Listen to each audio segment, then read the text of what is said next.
इयत्ता 5वीच्या गणित विषयाच्या 3ऱ्या धड्यामध्ये आपण आहोत. बेरीज व वजाबाकी. आज आपण सुरुवात करत आहोत वजाबाकीला. नमस्कार मित्रांनो, मी आहे वाकोडे सर, आपला मित्र.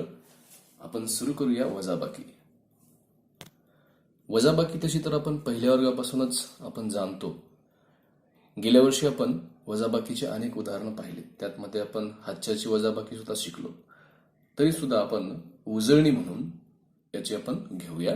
काही उदाहरणं सोपे सोपे आपण उदाहरणापासून सुरू करूया, नंतर थोडं आपण या वर्षीच्या उदाहरणाकडे नंतर येऊया. बघू, एक उदाहरण आपल्या समोर आहे. साधे वजाबाकीचं उदाहरण आहे. हे बघा, 6725 मधून 3221 आपल्याला वजा करायचे आहेत.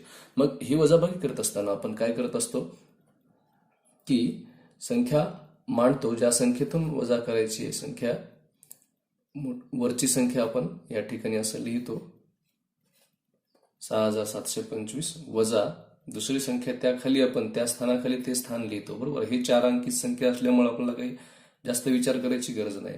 3221 अशा प्रकारे आपण संख्या लिहितो आणि वरच्या स्थानामधून खालचं स्थान वजा करतो. एकक, या एकक मधून याचं एक स्थान वजा करत असतो. 5 मधून 1 गेले 4 राहिले, 2 मधून 2 गेला 0 राहिला, 7 मधून 2 गेले 5 राहिले आणि 6 मधून 3 गेले 3 राहिले. तर अशा प्रकारे उत्तर येते आपलं 3504. असं सोपी आहे, बिन हातच्याची वजाबाकी आहे. दिस इज व्हेरी इझी. आपण आता दुसरं एक उदाहरण बघूया हातच्याच्या वजाबाकीचं. ही एक दुसरी वजाबाकी आपल्याकडे 8062 मधून 6548 वजा करायचे.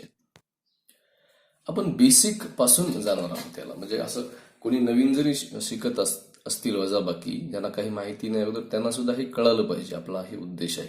मग आपण दोन संख्या ज्या दिलेल्या आहेत त्या आपण मांडूया. 8062 अशा पद्धतीने आपण मांडूया. हे 4 अंकी संख्या आहे म्हणून आपण 1000 पर्यंत आपण स्थान निश्चित केलेले आहेत. चार्ट तयार केलेला आहे. एकक, दशक, शतक, हजार. कारण या दोन्ही संख्या बघा, जास्तीत जास्त किती स्थान आहेत यात? 1000 स्थान आहेत. बरोबर, एकक, दशक, शतक, हजार. याच्यामध्ये सुद्धा एकक, दशक, शतक, हजार. 10,000 काही नाही म्हणून आपण काही चार्टमध्ये ते वाढवलेलं नाही. मग आता ज्या दोन संख्या, आता पहिली संख्या आहे 8062. ठीक आहे, 1000 स्थानचा अंक कोणता आहे इथला? 8. त्यानंतर शतक स्थानी 0 आहेत, दशक स्थानी 6 आहेत आणि एकक स्थानी 2 आहेत. बरोबर, आता याच्यातून आपल्याला वजा करायचे आहेत. जी संख्या वजा करायची ती संख्या या ठिकाणी लिहू. 1000 स्थानचा 6 इथं लिहूया, शतक स्थानचा 5 या ठिकाणी लिहिला, दशक स्थानचा 4 या ठिकाणी आणि एकक स्थानचा 8 इथे आपण अशा प्रकारे लिहू. आता मित्रांनो सुरुवात करूया. बघा, इथं एकक स्थानामधून एकक स्थान वजा करत असतो आपण.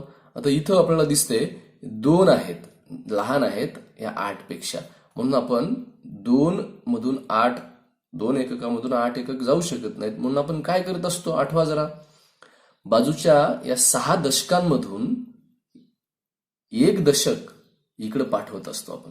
बरोबर आहे, 1 दशक इकडे पाठवला. दशक म्हणजे 10 पाठवले. बरोबर, हे 6 म्हणजेच काय आहेत? 60 आहेत. 6 दशक आहेत हे. मग या 6 दशकातला 1 दशक आपण इकडे पाठवूया, चिल्लर करून देऊया इकडं. ठीक आहे, म्हणून काय होतील, इथं गेल्यावर इकडचा एक दशक इकडे गेल्यावर त्याचे होतात, एकक सुटे केल्यावर 10 होतात. 10 आणि इथले 2 ऑलरेडी, म्हणजेच काय होतात, हे 12 होतात. म्हणून या ठिकाणी एकक किती झाले आता? तर 12 झाले. आपण अशा प्रकारे असं लिहू शकतो. परंतु या प्रक्रियेमध्ये इथले दशक अगोदर जे 6 होते है ना, ते किती झाले? 5 झाले. 1 न कमी झाला. बरोबर, ठीक आहे. आता तर 12 झाले. 12 एककामधून 8 एकक जाऊ शकतात. बरोबर आहे, 12 मधून 8 गेले, किती राहिले? इथे 4 राहिले. आपण या ठिकाणी 4 लिहिले. ओके, हा प्रश्न मिटला. आता इथं 5 दशकामधून 4 दशक गेले, किती राहिले? 5 मधून 4 गेला, 1 राहिले. हा सुद्धा प्रश्न मिटला. आता इथं आपण अजून आणखी प्रश्न निर्माण होतो आपला. इथं 0 आहे शतक आणि इथं 5 शतक. 0 मधून 5 जात नाहीत, म्हणून आपण काय करायचं, 1000 स्थानामधला इथं 8000 आहेत, यातले 1000 सुटे करून त्याचे शतक मध्ये पाठवून देऊया. म्हणजेच इथं काय होतील? 10 शतक होतील शून्याच्या ऐवजी. परंतु काय झालं, इथलं 8 ऐवजी 7च हजार राहिले, कारण 1000 आपण इकडे पाठवून दिले. 1000 मध्ये 10 शतक असतात, म्हणजे 1000 रुपयामध्ये 100च्या 10 नोटा असतात. बरोबर आहे, 10 शतक असतात. म्हणून इथला एक शून्य अगोदरचा आणि इथले 10 बरोबर इथून आलेले चिल्लर करून घेतलेले 10. 1000 म्हणजे 10 शतक. हे काय झाले मग 10 अधिक 0 किती झाले 10 शतक झाले. ठीक आहे 10 म्हणजे इथं आता याच्याऐवजी आपण 10चा विचार करूया. 0 शतकच्या ऐवजी 10 शतकचा विचार करूया. आता 10 मधून 5 जातात बरोबर आहे.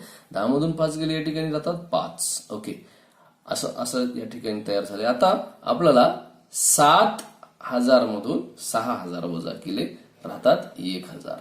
म्हणजे आपलं उत्तर येणार आहे मित्रांनो 1514. 8062 मधून 6548 वजा केले असता राहतात 1514. अशा प्रकारे हातच्याची वजाबाकी आपण करत असतो. हे आणखी दुसरं एक उदाहरण आपल्या पुढे आहे मित्रांनो 6000 वजा 968. आता मोठ्यात मोठं स्थान कोणतं आहे तर 1000 आहे बघा. एकक दशक शतक 1000 याच्यामध्ये तर एकक दशक शतकच आहेत म्हणून मोठ्यात मोठं स्थान आहे 1000 म्हणून आपण एकक दशक शतक 1000 असे 1000 पर्यंतचे रकाने केलेले आहेत. आता आपण काय करूया जी संख्या दिलेली आहे पहिली ती संख्या या ठिकाणी लिहूया. 6000 म्हणजे 6 जे आहेत 1000 स्थानी आहेत म्हणून 6 लिहिले. शतक स्थानी 0 आहेत, दशक स्थानी 0, एकक स्थानी सुद्धा 0. याच्यामधून वजा करायचे आहेत 968 बरोबर. आता हे 8 कोणत्या स्थानी आहेत एकक स्थानी म्हणून इकडून आपण सुरू करू. एकक स्थानी 8, दशक स्थानी 6 आणि शतक स्थानी 9 आहेत. 1000 स्थानी काय आहेत का काहीच नाही म्हणून आपण तसंच ठेवून दिलं. आता बघा या ठिकाणी आपल्याला वजाबाकी करत असताना एकक मधून एकक वजा करतो आपण. इतर ठिकाणी एकक स्थानी 0 आहेत, 0 मधून 8 वजा होत नाहीत म्हणून आपण काय करतो इकडला दशक मधला एक दशक इकडे पाठवत असतो बरोबर आहे एकक मध्ये सुट्टे करून. परंतु तो असं झालं की इथं एकक दशक सुद्धा काय आहेत 0च आहेत म्हणून आपल्याला काय करावं लागेल या शतक स्थानचा मधून आपण इकडं आपण शतक इकडे सुटे करून घ्यावे लागतील. परंतु इथं असं आहे कंडिशन की इथं शतक सुद्धा 0 आहेत. मग अशा परिस्थितीत काय करायचं पुढच्या स्थानाकडे जाऊया. 1000 स्थानामधून या 6000 मधला 1000 काय करू काढून घेऊया. 1000 काढून घेऊन तो शतक मध्ये आपण पाठवून देऊ बरोबर. मग आता 6000 मधून 1000 पाठवून दिला म्हणजे इथं काय राहिले 6च्या ऐवजी 5 झाले. आता 6 इथलं 1000 आपण शतक 1000चे शतक जर केले 1000 बरोबर 10 शतक होतात बरोबर.